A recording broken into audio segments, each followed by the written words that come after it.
Hello, and welcome to our fifth installment of Conversations with the Tufenkian Foundation.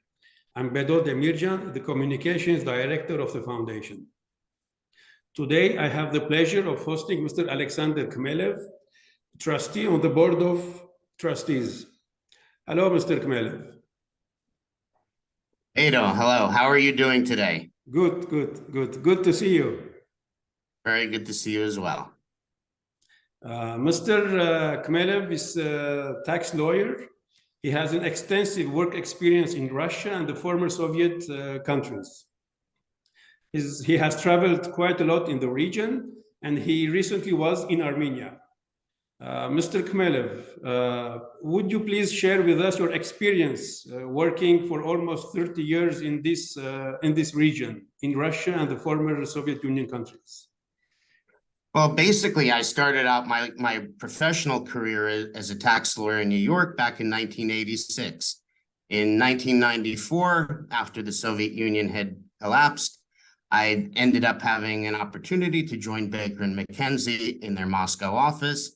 Essentially, my responsibility was to create a new tax practice in jurisdictions that didn't have tax laws before. So first, my first responsibility was starting that operation in Russia, but then it expanded to other jurisdictions of the former Soviet Union, both where we had offices and in countries where we didn't have offices, but which we also covered. And that experience was quite interesting and useful, and in many respects translates to some of the things that I'm doing with the board today, because what it did was, many of the things of doing business, of culture, that were throughout the Soviet Union apply very equally to Armenia. Even though during my time with Baker McKenzie, I didn't have a chance to travel to Armenia because at that time, all my travel was based on where I needed to go for client meetings, for business purposes. That did give a good experience when I finally went in March to basically see what was very familiar to me.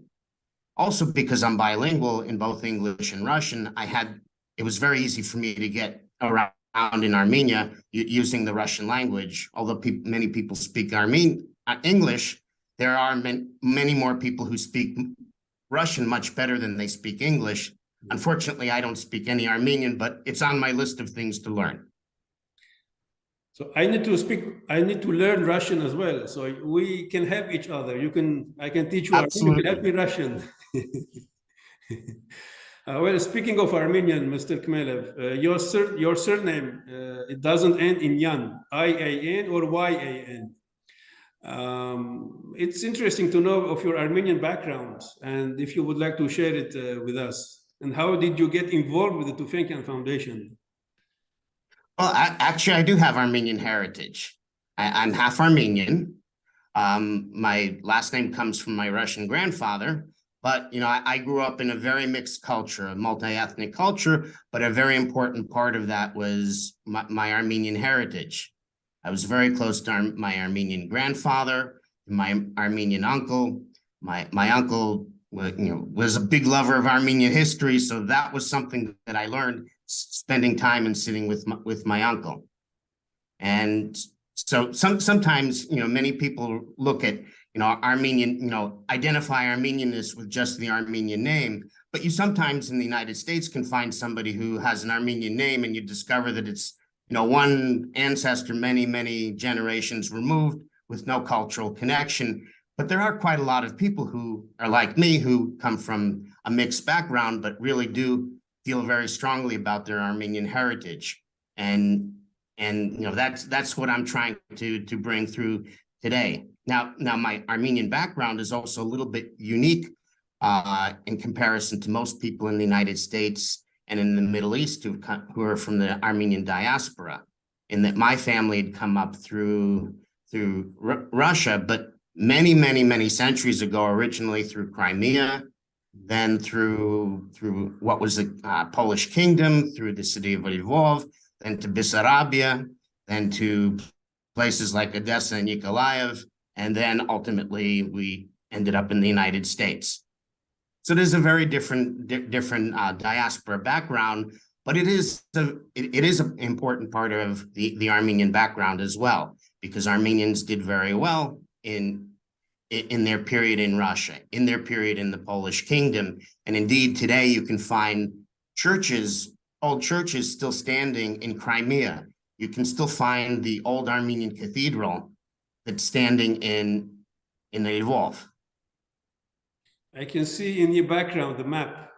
Yeah. So yeah, you mentioned your grandfather about his love of Armenian history, and I can see it in the map behind you as well. Your interest. Yes.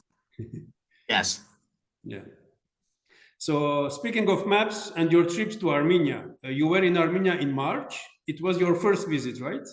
Oh, and let me just add on my connection to the Tufenkian Foundation. We missed that part. Yeah. I've known Antrani Kasparian for a very long time. I met him through one of my cousins.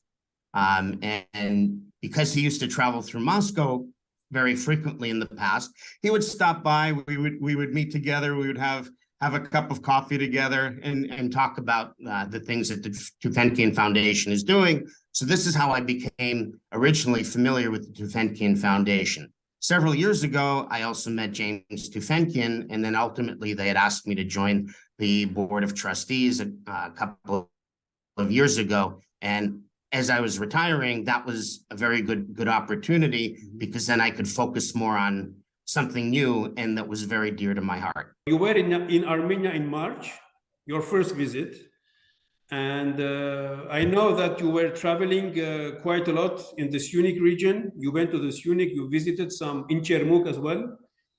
You visited the borderline villages of Armenia. You even tried to go as far as you could in the Lachin corridor. I'd like to hear your impressions from that trip to Armenia and to Syunik. Well, my trip I only had 6 full days that for my trip in Armenia. I basically split 3 days in Yerevan, 3 days in areas outside of Yerevan. Now, my focus was actually, I specifically picked certain locations because I had viewed them as at high risk.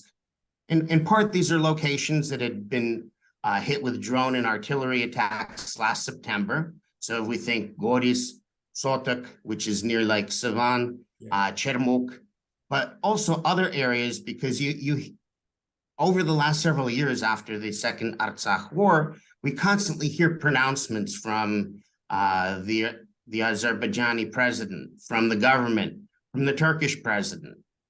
And, we have examples of the Shushi Declaration from 2 years ago.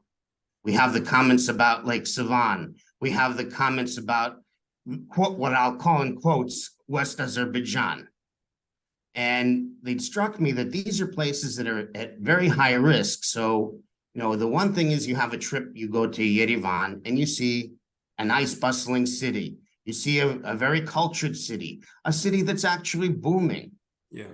You have an influx of not just, the historic that, Armenians were always very highly educated, and this is the main city, and this is the main business city in Armenia. But you also have the influx of Armenians who've come up from the Middle East. That's actually added a very important dynamic to the city. You have people with the war in Ukraine, you have Armenians and actually non-Armenians who've come into Yerevan from Russia, from Ukraine. And that again has brought in people with IT backgrounds. In addition to the Armenians who already had IT backgrounds, this is actually going to create it's created actually somewhat of an economic boom. Yeah. But this is Yerevan. Places at risk from attack aren't Yerevan. It's you start looking on the map and you realize the southern half of Armenia is an area of at high risk.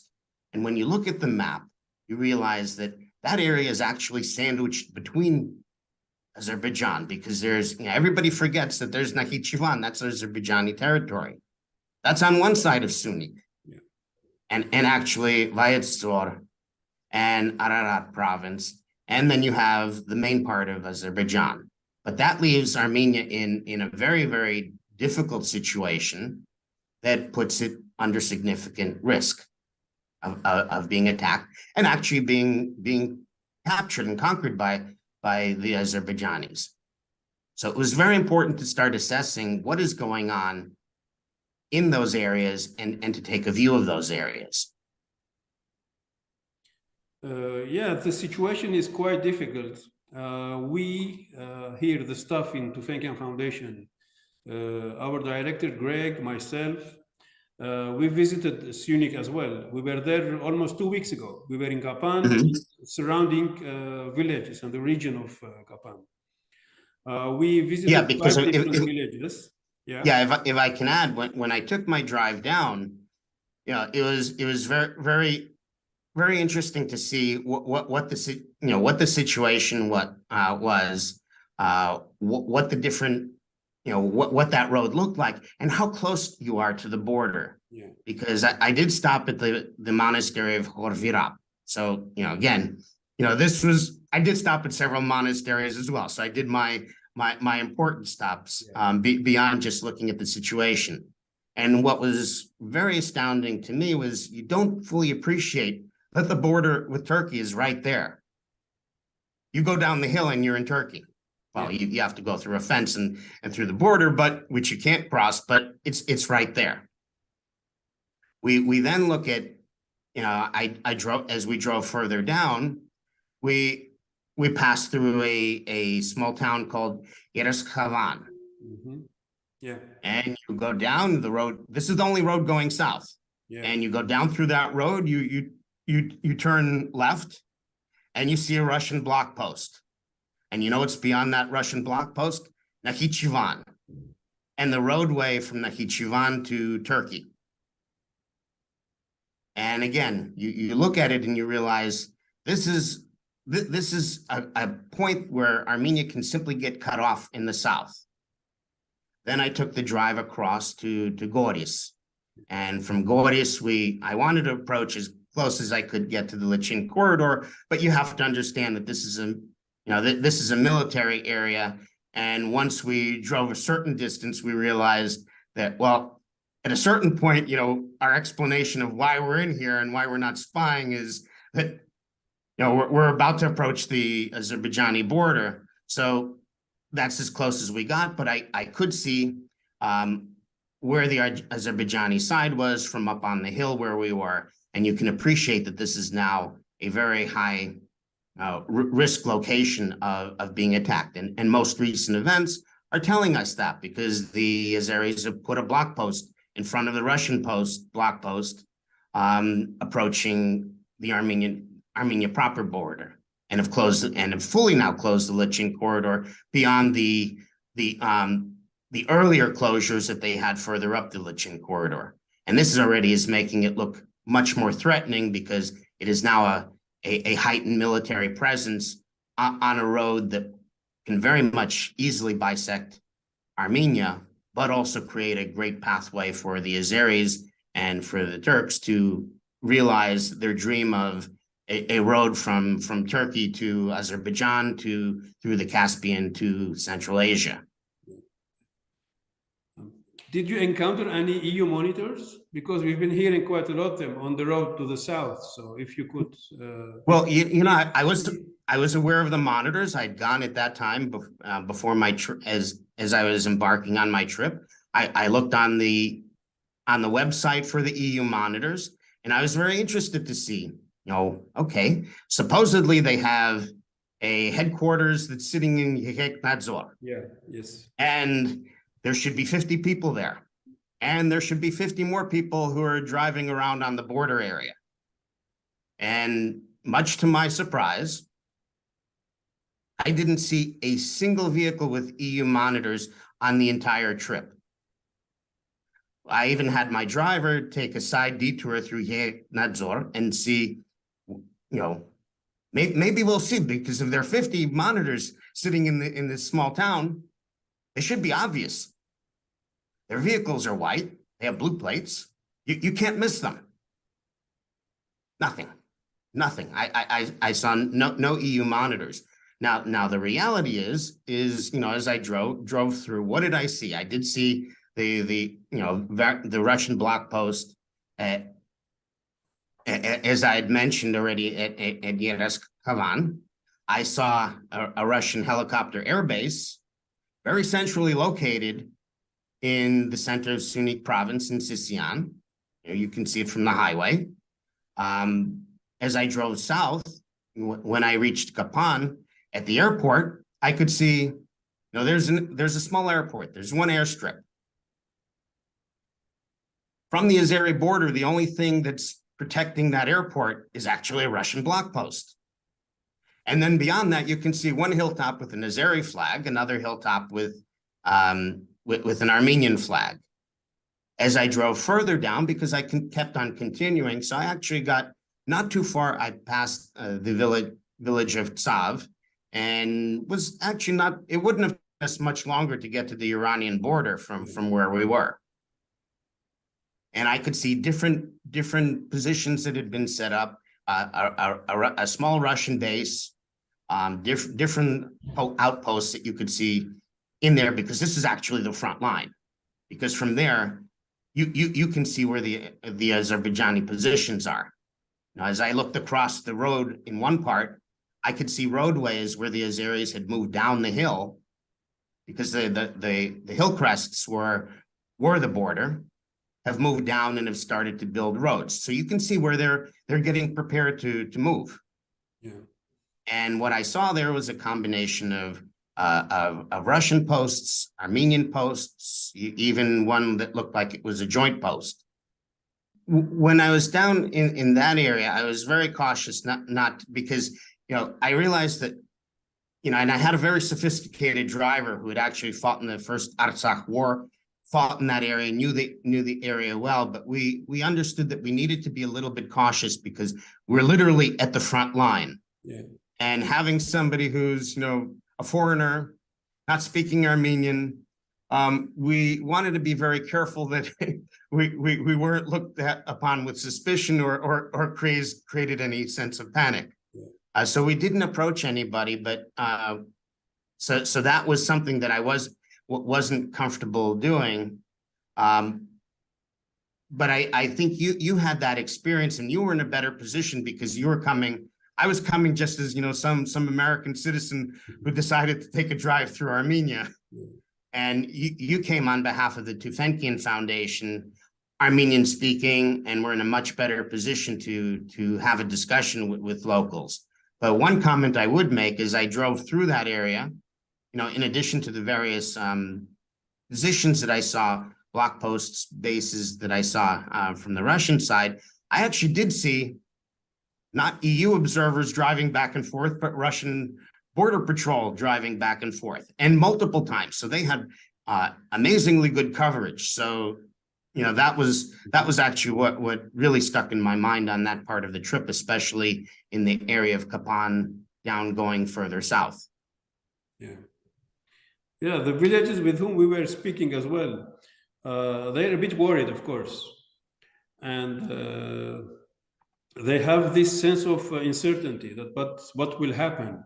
And this is exactly why we were down there, and with the Los Angeles-based Code 3 Angels. And we had full 4-day training, first aid, emergency aid. Mm-hmm. So yeah, we visited 5 different villages, and we had the trainings held for around 150 people from 24 different villages of the region, from Kapan and southwards. So yeah, there is some worry. Alex, you're based in the USA. You're from New York. You're in New York. Yes. You're involved with the Armenian life, with Armenia. You were here in March. What would you like to say to Armenians of diaspora this day, in these difficult times for Armenia? I mean, what would your message be to them? Well, there is an important message, because most people, they go visit and they see Yerevan. Yeah.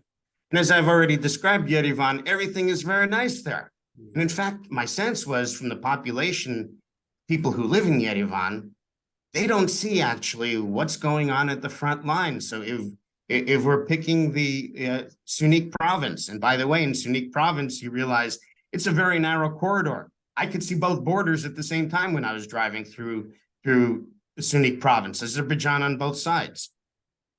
I don't think most people in the diaspora have that sense because nobody goes there. It's actually a little bit difficult to get there because the one original road that was going south is closed because it winds its way between Armenia and Azerbaijan, and that's been closed. The road that I took, and incidentally, this is the road that is the main truck route and the only truck route from trade with Iran, which is very crucial for Armenia, is actually a very difficult road. It goes through a very narrow gorge, very steep gorge. So you're winding your way, doing hairpin turns. You miss the turn, you're off of a cliff. Yeah. And the road is all wiped out, and you go over a bridge called the Devil's Bridge. Yeah. So it gives you a sense of this is not a highway. Yeah. Yeah. And so people just don't go there because it's, it's beautiful. It's very interesting. It's beautiful to go there. It's but you also see that beautiful. the life is very difficult because you see how people are barely surviving in very difficult conditions. It also told me this is why this is still part of Armenia, because this is difficult mountainous territory to conquer. Yeah. And this is, this is really, to me, in many respects, what preserves Armenia from being attacked. So we have to, as the diaspora, think about these locations, because this isn't just borderlands with small villages. These are important mining areas that are very crucial to the Armenian economy. They make a very important part of Armenian exports. So this is down in the south, in Sunik and Vayedzor, but you then go a little bit further up in Vayedzor province, and I went to Chermuk. And one of the reasons I picked Chermuk is that's also a target area. Now there's a very large gold mine there, which is clearly what the Azeris have their eye on. And that was an area that was subject to shelling and drone attacks last year. They actually tried to take out the bridge. They missed. They took out a ski lift. Yeah. Yeah. But it tells you, and this was last September, so this tells you these are areas that are very much potentially or under attack, and not even potentially, but at very high risk. Again, sitting in Yerevan, nobody thinks about these areas. It's off the radar screen. It's off the radar screen for the diaspora. Then we think about our beautiful Lake Sevan. So I went up, we drove up to Vardenis, then we drove to Sotok, which is a small village near the border. Yeah. And then we went a little bit closer to the border, and then we turned around because, again, we were in a position of when we hit the next point, it'll be a military point, and past that is the border, and we had no good explanation for being there. But it gave me a good understanding of Sotok, again, was a location that was under attack in September. Yeah. Drone attack, artillery attack. This is, again, an invasion route. And we shouldn't forget our beautiful Lake Sevan. Azerbaijan has made many pronouncements that this is theirs. And why? Because this is a major natural resource. It's the largest fresh body of water in the whole area, whether we take Armenia proper or we take Azerbaijan proper. So, of course, they know that this is a place that they want to capture because it's an extraordinarily valuable natural resource. And then as I drove on the eastern side of Lake Sevan, I had the appreciation, there's a lake on one side, there's the mountains on the other side to my right. And as you look on the mountains, you see little points, so you can see that there are military posts there. That's actually the border.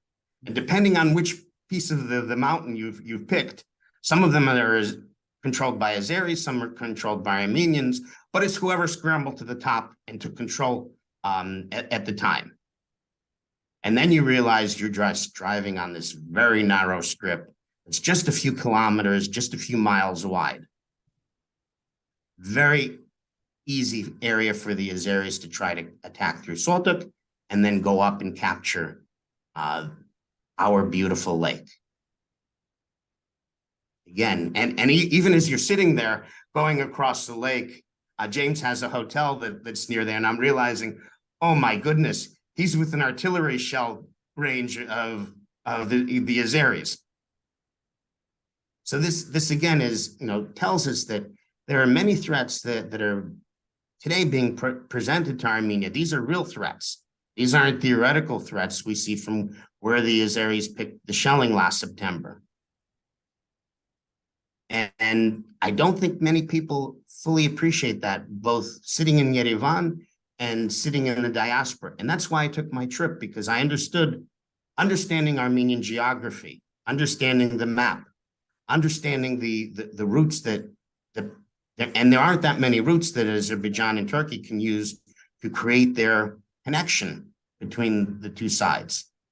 It's only the road along the Iranian border, which won't be good for the Azeris and the Turks, because Iran won't be happy and they can very quickly cut it off because their border is right there. But then when you go through Goris to all the way across, and you get to Yeresk Havan, very nice road.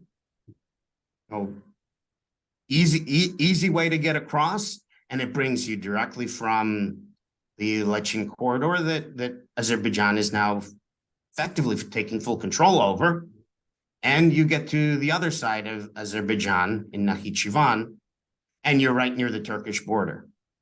And you have, I don't think anybody in the diaspora really appreciates what these risks are and where we need to focus our assistance to Armenia, and where the Armenian government needs to be prodded to protect itself. Because as you saw, those villages who are sitting on the front line, they are on the front line. Yeah.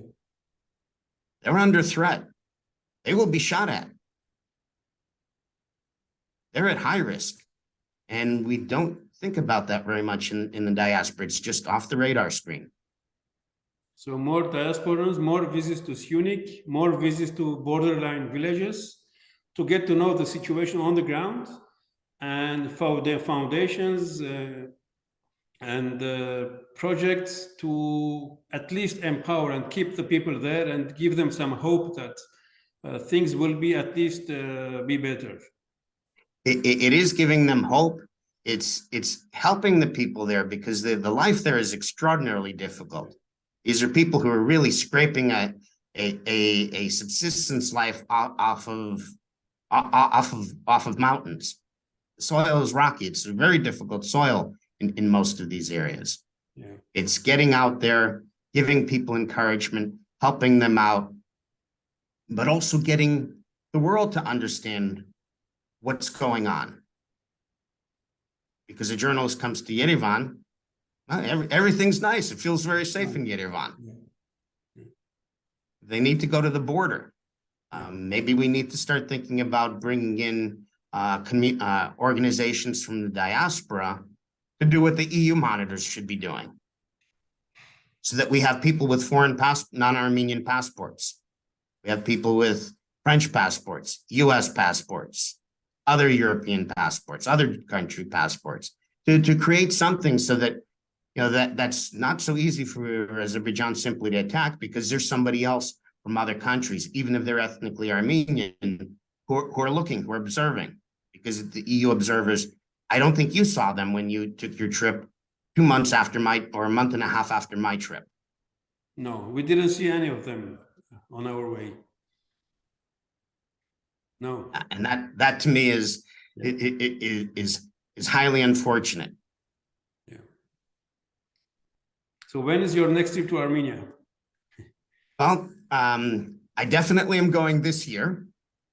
It's going to be a question, what month do I go in? Maybe I go in July, because what I would like to do is revisit some of the areas that I've seen already. Now that I know the road past Sav going to Megri is open, at least when I was there, because originally I didn't know if the road was open or not. So that wasn't in the original plan. I would like to go all the way down there and then loop back up around, revisit some of the places such as Goris and Chermuk, and see how things have changed again. So it's my trip in March, your April trip, and a trip in July, and see how things have developed. But I'm also hoping that this message gets out to to more people in the diaspora so that people are thinking about this. Yeah. And not just being happy. Oh, I visited Yerevan. I visited the resorts in the summer near Lake Sivan without appreciating, because they didn't go to Salt Lake. They didn't see actually where the front line is. Well, thank you, Alex. Thank you for this interview. It was nice talking to you. And